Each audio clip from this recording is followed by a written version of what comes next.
Wallahi Bapak Ibu, kalau kita mampu lebih banyak diam daripada berbicara, apalagi bicara dunia, tapi kita gantikan bicara zikir, istighfar, salawat, ibadah, Quran, salat, wallahi akan Allah turunkan ketenangan di hati yang luar biasa. Dan apa yang saya bicarakan sekarang, silahkan Bapak Ibu coba. Kalau tidak merasa tenang, berarti saya bohong. Tapi itu syaratnya. Jangan mulai berbicara. Di dalam rumah, jangan mulai berbicara. Kalau punya suami, izin sama suami. Pak, izin ya, 24 jam saya tidak mau bicara sama Bapak. Apaan itu? Biar saya dapat ilmu dari si Ali. Apaan ilmu itu? Ilmu sesat. Tak apa-apa, ini hanya sebatas latihan. Apa tujuan saya? Apa keinginan saya? Untuk menjaga kesucian hati. Karena salah satu yang merusak hati adalah lidah. Bicara sembarangan, bicara bebas, titik hitam, titik hitam, titik hitam, apalagi bicara gosip, bicara ghibah, bicara fitnah, bicara urusan orang, tambah titik hitam, lama kelamaan hati kita jadi hitam. Baca Quran tidak nikmat, salat tidak khusyuk, doa kau tidak bisa nangis, zikir tidak bisa tersentuh. Kenapa? Karena hatinya sudah tertutup, terlalu bebas berbicara. Orang dahulu bicara mubah, mereka hati-hati. Bicara mubah, mereka hati-hati. Bukan bicara haram. Kita mohon maaf, bicara haram aja bebas. Bicara urusan orang lain, ini orang datang, ini orang pergi. Ini lihat tetangga kami kemarin cerai, tetangga kami nikah lagi, kasihan istrinya, jadi bahan cerita. Apa urusan kita sama orang? Allah dah bakal tanya di hari kiamat, gimana urusan dosa tetanggamu atau urusan keluarga tetanggamu? Yang ditanya oleh Allah urusan kita. Masa kita lebih banyak tahu urusan orang daripada memperbaiki urusan kita? Apa kata Imam Syafi'i? Coba nasihat Imam Syafi'i, tuliskan dengan emas. Kata Imam Syafi'i, kalau kita sibuk memperbaiki aib diri kita, tidak bakal ada waktu melihat aib orang lain. Kalau kita sibuk memperbaiki aib kita, man syaghalahu aibuhu an aibu nafsihi anin nas lam yajid waqtan li fathi uyubin nas. Barang siapa yang membuka, mempelajari, memperbaiki aib dirinya sendiri, tidak bakal ada waktu untuk mempandangi aib orang lain. Kenapa tidak ada waktu? Karena memang aib kita terlalu banyak, kekurangan kita masih banyak, kesalahan kita masih banyak. Makanya kita harus terus memperbaiki. Itu namanya muhasabah. Dan semestinya muhasabah, kalau khalwah setiap 40 hari 3 hari khalwah bersendirian. Kalau muhasabah setiap 3 hari sekali. Kalau tidak bisa setiap malam, setiap 3 hari sekali harus kita muhasabah. Harus kita menyadarkan diri, jangan sampai terlalai dari urusan dunia, kesibukan urusan keluarga. Akhirnya lama kelamaan tambah kita sadar sudah meninggal dunia, belum dapat husnul khatimah. Na'udzubillahi min dzalik. Sudah faham Bapak Ibu? Sudah jelas? Saya akhiri 3 amalan.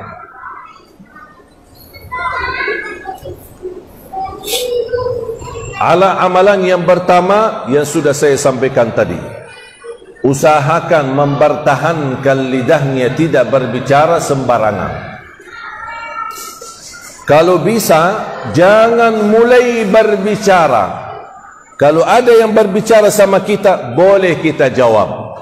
Tapi kalau ada orang yang tanya tentang urusan orang lain, kita jawab, mohon maaf, saya tidak tahu urusan orang lain. Itu aja.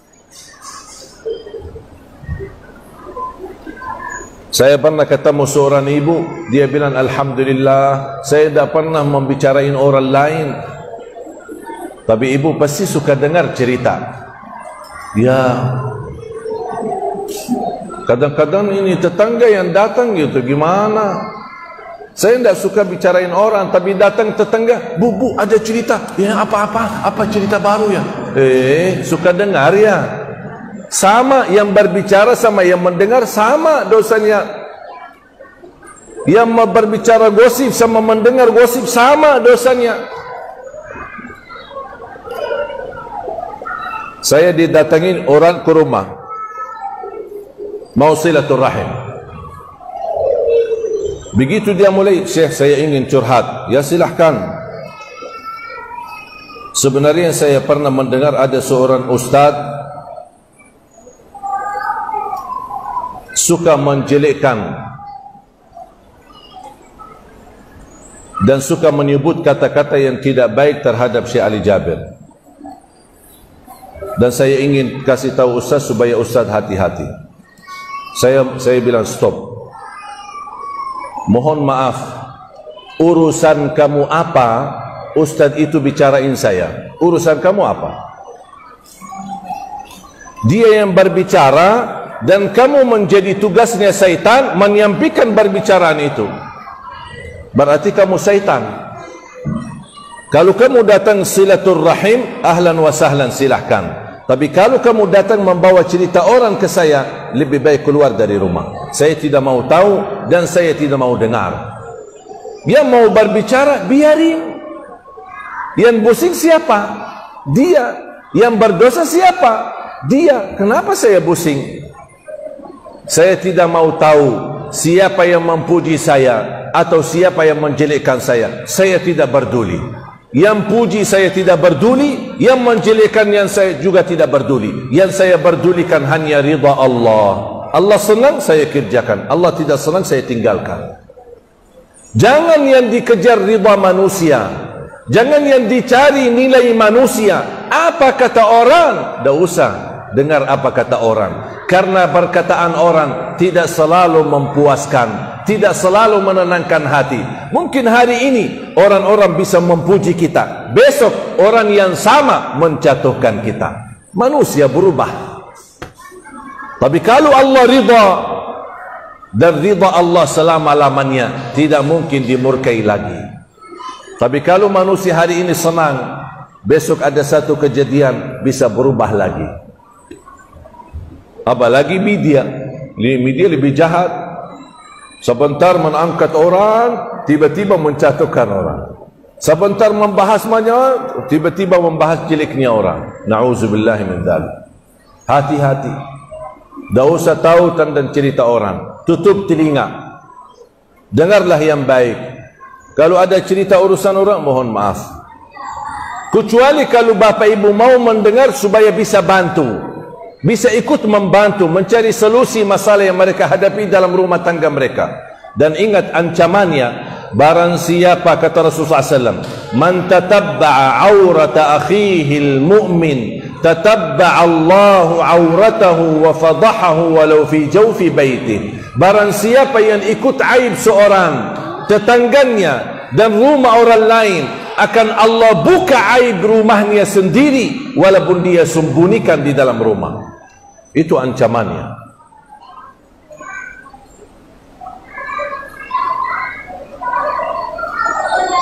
Kalau kadang-kadang pulang ke rumah, istri saya suka mencerita, ini ada cerita kejadian begini begitu sama teman-temannya, sahabat-sahabatnya.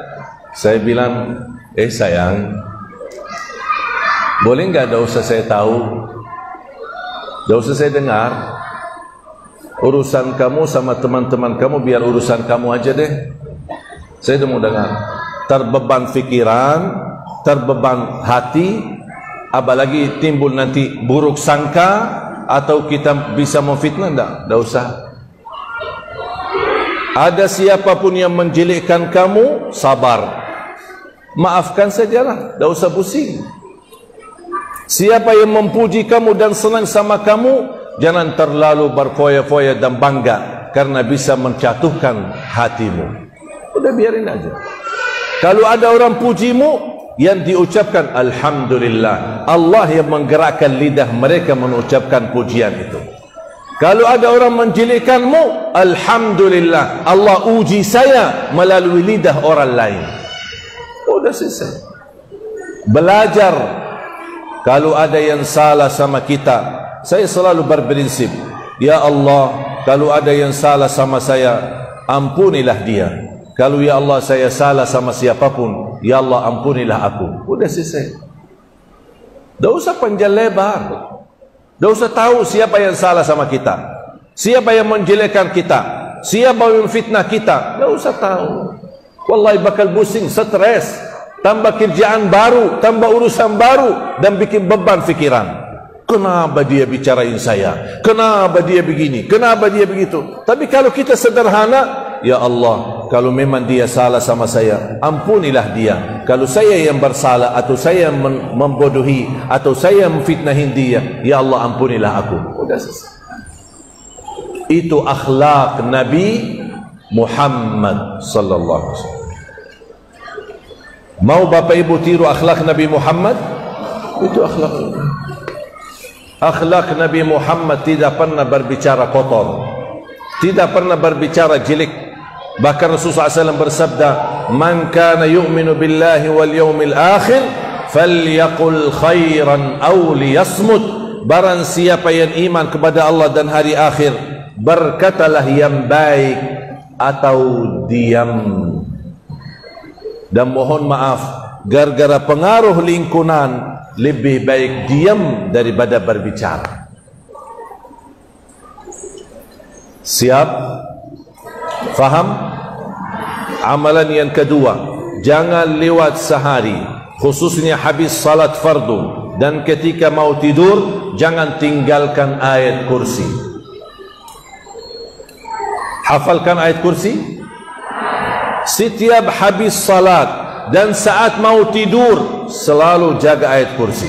Kenapa? Iman ada pahala besar? Ada pahala besar. Rasulullah sallallahu alaihi wasallam bersabda, barang siapa yang membaca ayat kursi setiap habis salat, laisa bainahu wa bainal jannati illa ayyamut, dijamin masuk surga dan tidak ada sesuatu yang mampu menghalanginya.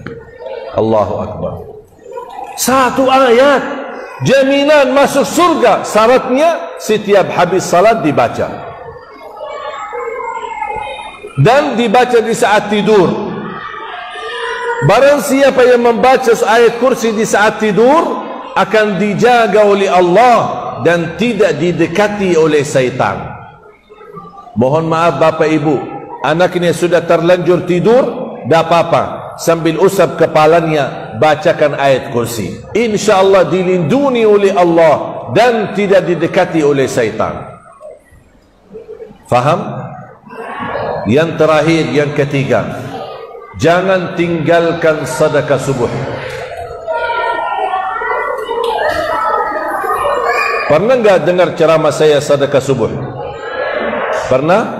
Tausiah? Di mana dengar? Di YouTube. Sudah, nanti Bapak Ibu pulang ke rumah, mohon buka YouTube-nya. Tahu kan YouTube saya? YouTube si Ali Jabir. Jangan lupa subscribe ya, biar insyaAllah terus belajar. Jadi begitu belajar, sedekah subuh sangat dahsyat. Dan salah satu rahasia di sedekah subuh, sebenarnya sedekah setiap waktu, setiap saat bagus, banyak manfaatnya. Tapi sedekah subuh khusus memiliki keistimewaan yang berbeda. Dan setiap Bapak Ibu bersedekah di waktu subuh maupun di waktu yang lain, mohon jangan lupa doa.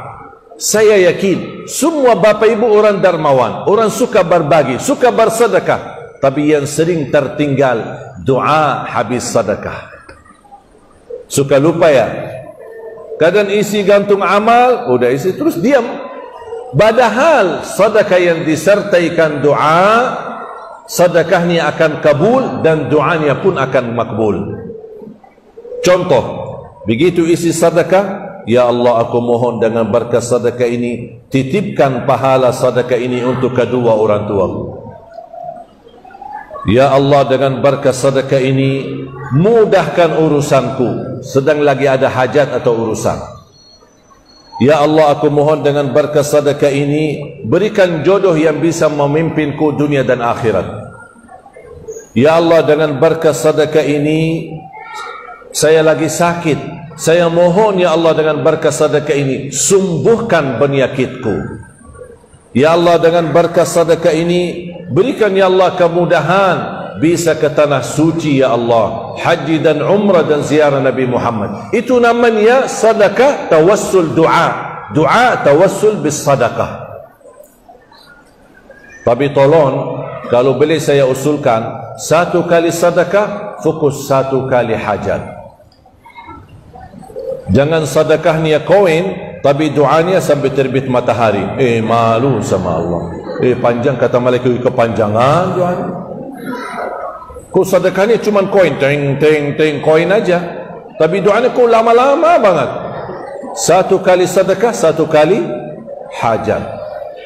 Tolong ajarin anak-anak kita sedekah, apalagi mereka ada ujian atau belajaran sekolah yang merasa kesusahan dan kesulitan. Tanamkan mereka dari kecil suka berbagi, bukan hanya menerima. Suka bersedekah, bukan hanya menerima. Menjadi anak yang ikhlas, dan ketika dia menghadapi sesuatu, ajarkan dia supaya dia tertanam selalu hajatnya dia meminta sama Allah dulu sebelum meminta sama orang tua. Ya Allah, dengan berkat sedekah ini ya Allah, saya lagi mau belajar sekolah ya Allah, lancarkan mudah. Tak apa-apa ibu pimpin anaknya supaya tertanam dan belajar. Sudah faham? Sudah jelas 3 amalan yang saya sampaikan? Kira-kira ingat?